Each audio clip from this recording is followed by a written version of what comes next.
ଯେଉଁ ଜମି ପାଇଁ ମହାଭାରତ ହେଇଥିଲା ସେ ଜମି ଆଜି ଯାଏଁ ବି ପଡ଼ିଛି। କିନ୍ତୁ ହେଲେ ପାଣ୍ଡବମାନେ ବି ଗଲେଣି, କୌରବମାନେ ବି ଗଲେଣି, ଆଉ ପ୍ରଭୁ ଶ୍ରୀକୃଷ୍ଣ ଗୋଟେ ଯୁଗ ତାଙ୍କ ଲୀଳା ସାରି ବି ଗଲେଣି।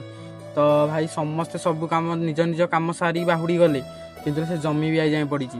କିନ୍ତୁ ଆଜିକା ଦୁନିଆରେ ଏହି ଜମି ପାଇଁ ମାନେ ବୋପା ପୁଅଠୁ ମାଡ଼ ଖାଉଛି, ଆଉ ସ୍ତ୍ରୀ ସ୍ୱାମୀକି ଛାଡ଼ିକି ଯାଉଛି, ଆଉ ଭାଇ ଭାଇକି ହାଣୁଛି।